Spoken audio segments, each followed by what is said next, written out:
I joined Core Design in 2000, in July, but leading up to that, I'd been asked over for an interview with a view to doing some dialogue, and that was for a game called Fighting Force 2. But then I was asked back for another interview, and I thought I was being asked back to do some more dialogue, which I was very happy to do but I knew it was for Tomb Raider this time. When I got to the interview, it was a very different situation. They were wondering if I could handle story for them and create some new storyline for them. And I was very excited at that. And I just on the spur of the moment, I just started to extrapolate and you know, tell them all the stuff that I've been working on recently, but I didn't tell them I'd been working on it for a project of my own. I was just telling them what I thought I could incorporate into Tomb Raider. And they wanted a new take on it, a new line on it. And I said, well, will this involve dialogue? They said, oh yes, it'll involve dialogue. Of course, dialogue. But it will involve story as well and character creation. And we would like something that would have the possibility of going into subsequent games. And we also want a spin-off game. We want a spin-off character.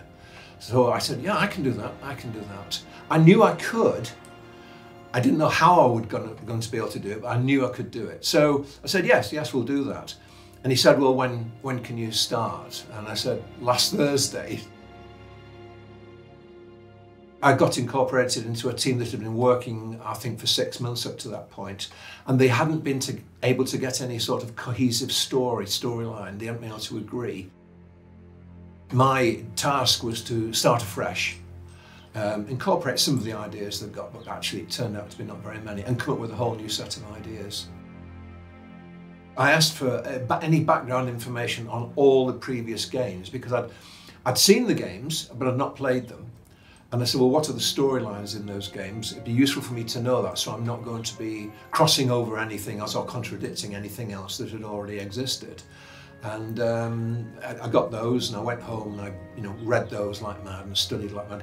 And then I just unleashed the horses and just let them gallop and do what I normally do, which is just to write down hundreds and hundreds of ideas on scraps of paper, bring them together, incorporate as many of my own personal interests, which luckily are to do with archaeology and ancient history and mysterious societies and secret characters with hidden personas and multiple it was like being given a great big sandbox to play in, and they just said, okay, here's some water, make whatever you want.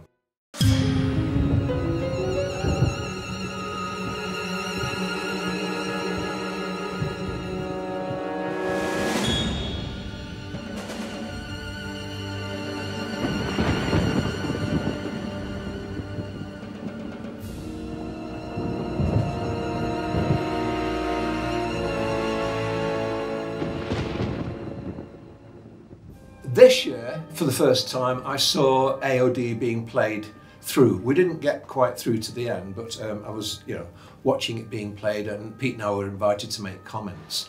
I was surprised. I was delighted, actually. There were a lot of things I hadn't seen before.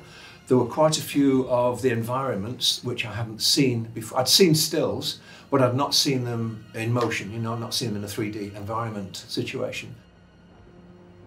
A lot of the things which I'd forgotten that I'd put in were there. Some were missing, which was interesting, and other things that I had no idea were in the game popped up as well. So there were plenty of surprises. But yeah, I was pleased with it. It was very good. It was very good, and it gave Pete and myself a nice opportunity to reminisce about various people that we'd worked with. I mean, it is a long time ago now, was it 16 years or something before it came out? So we've been working, it was 18 years ago when I was working on it, but it's a long time, and remembering things like that. I do keep a lot of very fastidious notes, careful notes about, when I was working there at the time, my thought processes. I kept copious notes about everything, all the ideas, which of course 30 odd pages of those recently have been put up for auction and so on. But there were many more notes than that. I destroyed a great many of them, which was a shame. A lot of the environments, Some of the characters, the way they move, some of the animation, lovely. Some really nice stuff, really nice stuff. And it was a quick walkthrough as well. There wasn't time to explore everything. But I loved the botanical gardens especially. They were superb, absolutely superb. And I liked Vasily's shop in Prague. That was wonderful. A lot of the stuff in the Strahov was a real delight. But one of the things that puzzled me, when the Cubiculum Nephili, originally the sleeper, was brought from Turkey in a massive stone sarcophagus, a great big, and I thought that would appear in the game, and whether it did and we didn't find it, I don't know, but I thought, oh, that's a shame, because that was a steal from The Thing, Carpenter's The Thing, you know, when the big ice block is there and the creature comes out. Now, that was one of my, I pay a lot of tributes to films I've seen and comics I've read and books I've read, so yeah, a lot of those little things are in there, and quite often they'll pass unnoticed.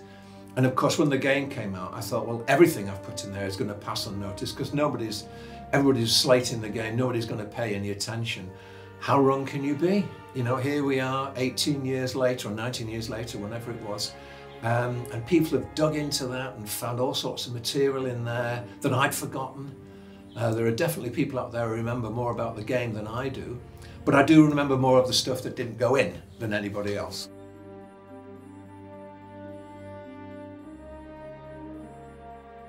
Morgau is the character that just never had the chance to breathe and come to life. She's got a full portrait by a superb artist, and she'll have a musical theme, so that pretty much establishes her. I'd still like to do more stuff with her. I'd like to write more adventures. I'd like to write early adventures of Kurtis before he got to Paris, because his life story was, you know, it was a real rock and roll adventure. And because I was feeling frustrated about that, that was why I decided to do the Kurtis Journal, because I could fill in a lot of background to that.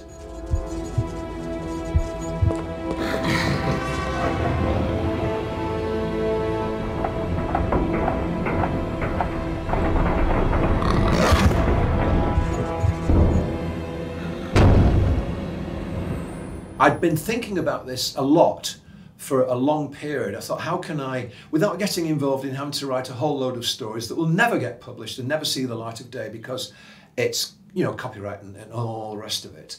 But as a fan, I can produce fan fiction, because that's what I am now. I'm just an ordinary fan. I can produce fan fiction, and I have every right to say and do and produce whatever the heck I want, just like everybody listening to this has. The right choice, mademoiselle. Lara would have a journal, because she had a journal in Angel of Darkness. It would be something like this, but what if I did one for Kurtis? Without telling a story, it's not a narrative, it's not a diary, it's not then I did this, then I did that. It's a collection of a lot of sketches and artwork, and sketches he's copied from his father's journals and his grandfather's journals, each of whom had separate obsessions. The grandfather, Gerhard, he was obsessed with John Dee, an Elizabethan alchemist from the 1400s, 1500s. And he was convinced that he was something to do with the dark alchemist, Eckhart. And then we get Constantine's journal, and Kurtis is looking through all these, and he's copying down his own versions, sketching his own versions of what's going on in there. And it just, this is great. I can go right back as far back as Kurtis's childhood, his early days in the Legion, not telling a story, but just putting in information and clues and pages of his signing up form for the Legion, you know, the Foreign Legion, putting in newspaper cuttings about the monstrum the Paris newspapers are broadcasting. Put those in, get that translated into French. I had a very, very helpful person who helped me do the translation, and I'm very appreciative to him. One of the things that was clear to me was if he had a journal, he would have it wrapped around with something, a cord or something. And one of the ideas I've developed since 2003 is this idea of the beetles, which are little lodestones, which are used as training artifacts to see if people can actually levitate these things and guide them around. And if they can do that, they might progress to be able to handle a chiragai. And so the idea was these are meteoric iron, which have been very rough forged into arrowhead-shaped pieces. Meteoric iron has got some very interesting properties, magnetic properties, and I just, as you do in a game, I just took the idea a little bit further and said, well, that they can actually ride on the Earth's gravitational field, which is the way a Chiragai works. And the more I got into it, the more potential I could see, and I wanted to limit the pages to 32 pages. That took me almost as much work as writing Angel of Darkness, doing the background ideas for Angel of Darkness. There's as much information collated in there and multi-layered in there as there is in the in Angel of Darkness. But of course, it only exists at the moment in the form of the journal. It's a minefield just waiting to be explored, and I may do it or I may not. Somebody may do it. Don't know. I mean, people may buy copies of the journal and decide to run with it. You know, you've got my blessing on that. Go with it. Just make whatever you can of it. If you can interpret the stuff that's in the journal, and it's going to need some work.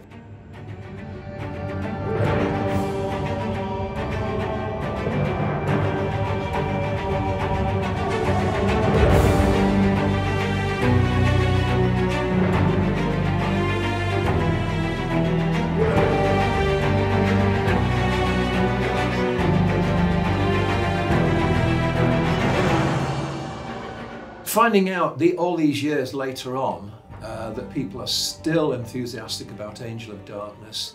I don't know how enthusiastic. I get told this because I do pretty much behave like a hermit in a lot of ways. I like to protect myself from a lot of the fiffery-faffery that goes on. But I do have information fed back to me by people I trust in the Tomb Raider community, and they tell me that it's still being talked about, still enthused about.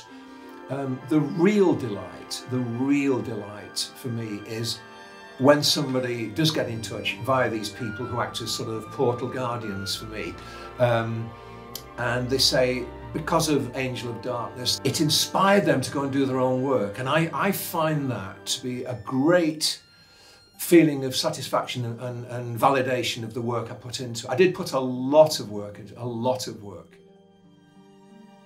And the fact that it's appreciated and understood and found by people who are keen enough to dig it out, that's great.